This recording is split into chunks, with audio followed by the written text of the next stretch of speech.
One thing that we know from research and from experience is that the most successful, and I would even say happy and fulfilled people, are the ones that have a formula. They have a plan for how they go about executing each day.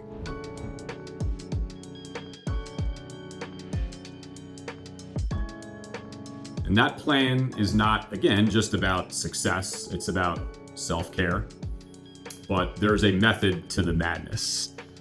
I developed a concept a few years back, and I call it the formula that leads to wild success. And if you follow these steps, it's a great way to get on track toward living both a life and a professional career that is going to bring you a lot of happiness. So let's jump right in. And here's the formula.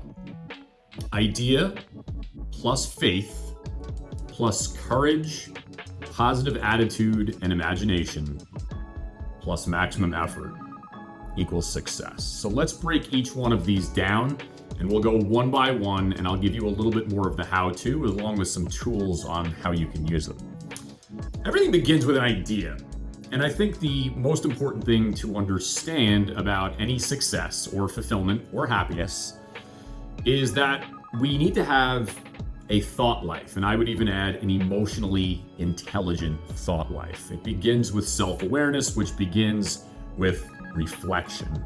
So having ideas and time built into your day for thinking. What I would encourage you to do from a tools standpoint is that you can either use a handwritten journal, you could use a web-based tool like Microsoft OneNote, Evernote, whatever that is. You could use your iPhone to just use the Notes tab. Write down ideas and get particular about the times of the day in which you find yourself thinking in a higher plane of thought. So whenever that moment is, or those times of the day, and it could sometimes be on your drive home, it could be when you first wake up in the morning. Now, I have typically found that when it comes to having time in solitude is when I often develop the best ideas that I have. So thinking about concepts that are going to impact your business, your family, so whatever that kind of nexus is that is most important to you. And I know for me, it's certainly my family first, it's my business, and it's all of the people in my life and in my orbit that I aim to positively influence. Thinking of ideas, thinking of whatever your profession is, a story that you want to write, a concept, a new strategy, a new tactic that's going to help you to be more efficient in how you do things. So having an ideas bucket is so important. So it's an idea plus faith, believing in it. And belief to me is threefold. As a man of faith, I do believe very much in having a belief in God, a belief in a higher power. And that's such a huge foundation in my own life. But it really does begin with the belief that we have in ourselves, believing that things are going to work out in our favor, that things are going to work out in our advantage. And belief is often what leads to optimism and having that believing growth mindset that leads us there.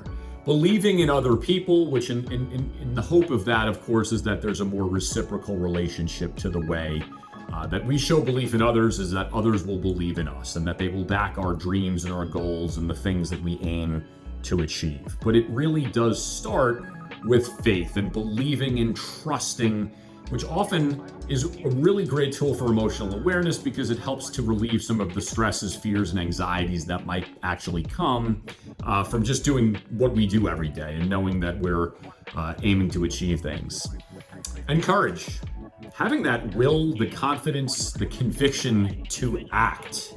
Not just thinking about, not just talking about, but doing. And believing and having such confidence and conviction that it leads to the courage and the bravery to truly make a difference, to do something that is going to help you, is going to help your family, is going to have a positive impact and influence on everybody around you. That courage to act, to overcome anything that is holding you back from actually being willing to take action is so important. So idea plus faith plus courage. Next is plus a positive attitude, which is going to lead me back to the last point, which is maximum effort. One of the great maxims that comes from the sports coaching world, and I use it with all of the youth sports teams that I coach, And I use it with all of the clients that I work with, everyone from the C-suite to new managers to entry-level employees. There are two things that you can always control: your attitude and your effort. Now, I recognize that we can't always be positive in the face of every single adversity or every single moment. And I think it would be delusional to think that we can always be positive. But on the whole and on the aggregate, as we look into that big picture, this to me is where positive attitude connects with optimism. So what does it mean to really have a positive attitude anyway? It's just, again, more shaped by belief. It is seeing opportunity in each situation. I'm such a big believer that in any challenge or adversity, it's critical to ask yourself in self-reflection, where is the opportunity here? Or how can I make this better? Which is really a self-improvement mindset that begins with an emotionally intelligent approach of self-awareness. So a positive attitude is often born from self-improvement, from the mindset that things are going to get better. The other part of having a positive attitude is often shaped by resilience, which is, in some instances, as crazy as this might seem, it's welcoming adversity, it's welcoming challenges. Those of us who have been there in the fire before, we know that we are often molded and shaped, and we come out better on the other side of different professional adversities, and in some cases, personal adversities, times that we've made mistakes, even failures. We know that if we see it positively and we're not going to just give up and give in, we're going to be able to do that. So again, self-reflection is a huge tool when it comes to that. But also, surrounding yourself with positive voices in your life, being able to listen to a podcast or a show, reading a great book, having friends who are there to elevate and lift you up, which is why community is so important. Comes back to imagination.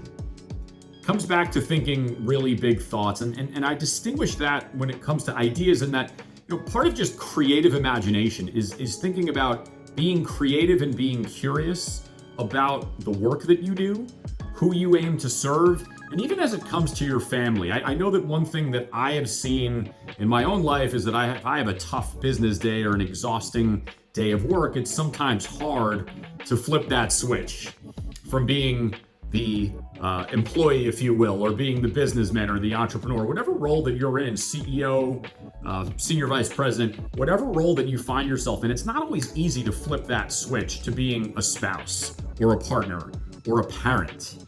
But having some of that time to think about how you want to best serve others and how you can thrive in each role that you play throughout the day. So personally and professionally, really thinking about defining success. That takes imagination. It takes imagination to see yourself standing in that winner's circle, both for yourself and with the people that you surround yourself with. So I look at that as a big thing personally and professionally when it comes to imagination. And giving maximum effort. There really is no substitute for hard work. I would add to the element of hard work the aspect of consistency. Showing up every single day with a great work ethic. Rain or shine, whether you get a good sleep or whether you don't, there's always going to be challenges. There's going to be those temptations to not give your best each day.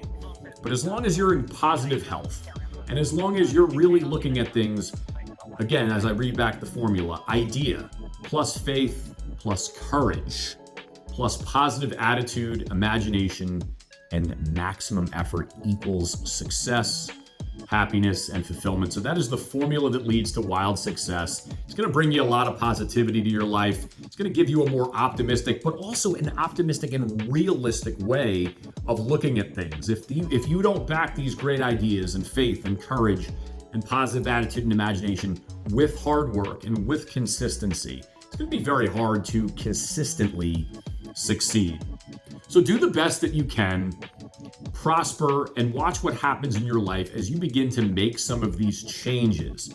Follow this formula. It's an awesome way to get there. Keep watching, and we'll have some more episodes coming up for you soon here on Becoming a Champion. I'm Christopher D. Connors. Thank you so much for watching.